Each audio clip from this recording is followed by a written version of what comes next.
Surf Nazis must die.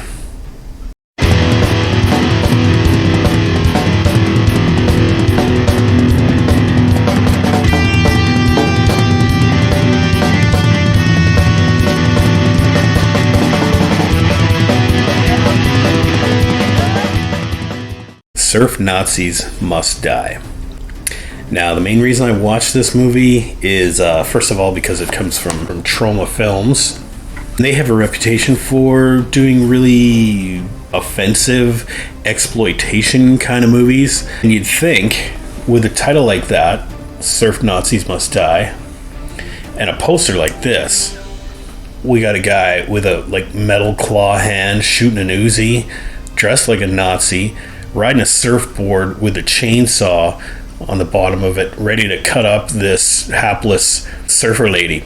Well, let me tell you, as exciting as this title and this poster are, this movie is not very exciting, and it was very disappointing.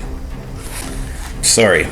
I guess I kind of knew what to expect a little bit. I had seen a review for this on one of my favorite YouTube channels, Good Bad Flicks. And Cecil from Good Bad Flicks spoke very highly of this movie. If he's into it, he's into it. Hey, you go, man. You've provided hours of entertainment for me in the past. But unfortunately, this movie just wasn't part of that. So yeah, it's called Surf Nazis Must Die. What's a surf Nazi?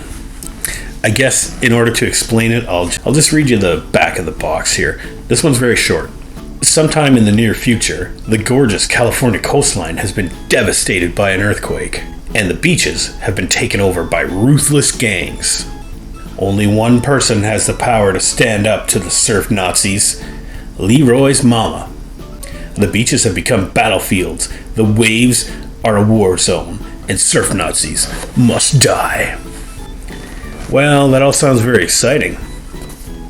And let me tell you, the surf Nazis themselves, they're not very exciting. It's kind of like post-apocalyptic. You only see the beach in most of this movie. A post-apocalyptic California beachfront run by gangs.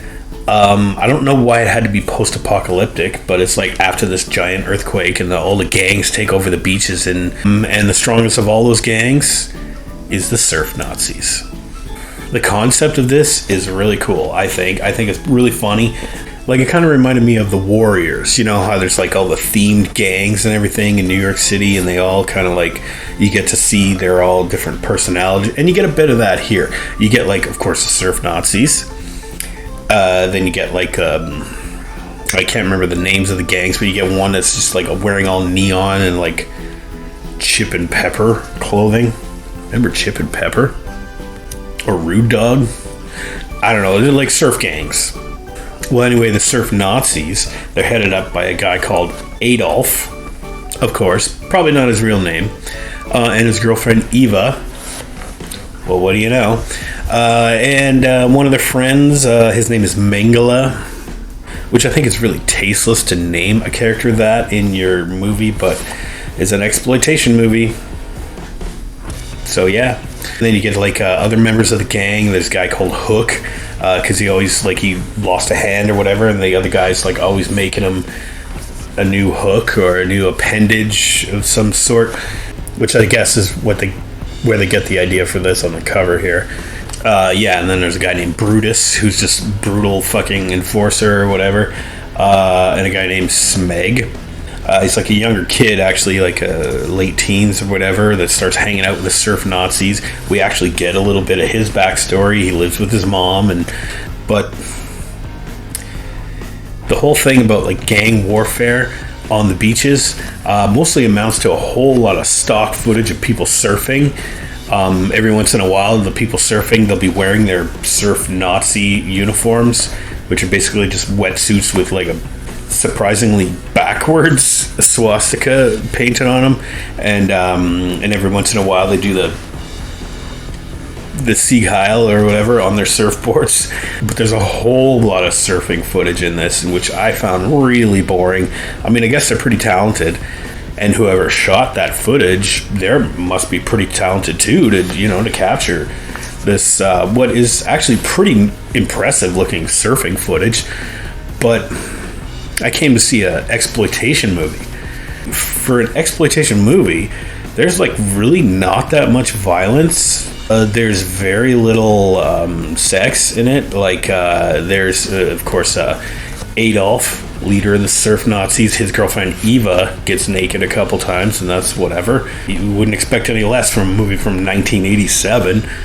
Now that I think about it, I do believe I heard that this movie actually played at the Cannes Film Festival. Yeah, that's right. Or at least they displayed the poster, and they got a lot of response. But then I guess after people had actually seen the movie, they're like, what the fuck did you just make us watch? Okay, so like I said, exploitation movie. Very little violence. I mean, the violence that is in it is like not much more extreme than something you'd see on television in prime time in 1987. It's like a cop show or the A-Team or something. Well, there's some stabbings and stuff.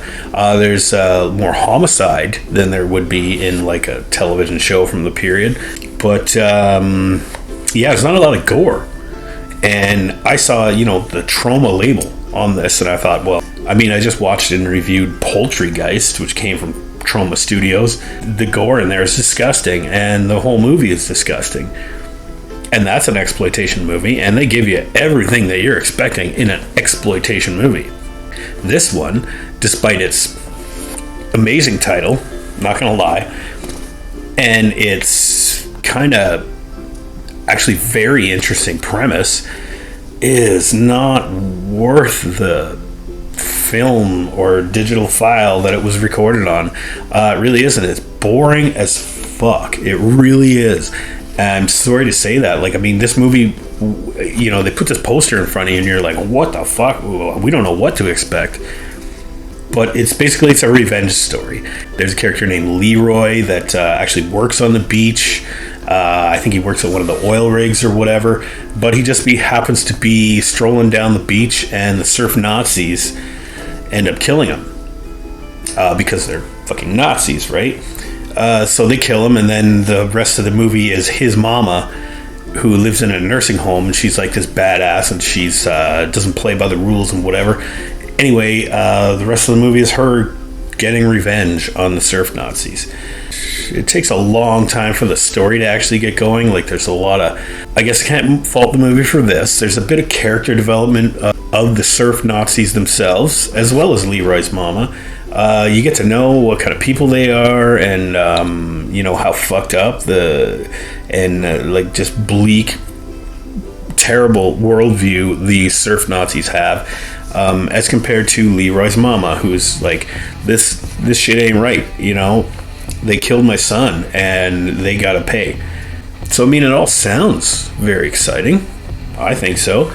And I actually really like the actress that played Leroy's mama. Her line delivery is a little weak, but the character herself is fucking awesome. Okay.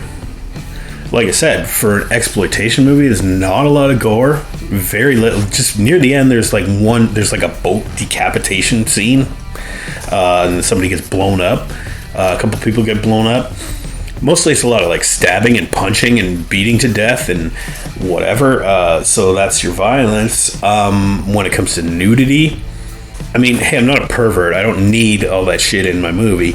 But like, there's very little of it, and you would expect more on like a beach themed movie. There is some good stuff in here. Like I said, the concept of it is really cool. Some of the surfing is actually really impressive. Yeah, I don't know. It took a really long time for shit to actually get going in this, and once it did, it wasn't worth the wait. It really wasn't. I gotta say, I was kind of disappointed in this movie. By no means a bad movie, though. It had ambition. It just didn't follow through. It had so much potential to be like a cult classic, and I think in some circles it actually is a cult classic. I don't know, I guess I'm just a little disappointed because I paid like $15 to get this on DVD, and for a movie that I built up in my mind for like so long, I'm like, with a title like that, this has got to be awesome. It was pretty far from awesome. I'm not gonna fail this movie. I'll give it a C plus. It's the best I could do for you, Surf Nazis, because that's the best you could do for me. So until next time, have a good one, everybody.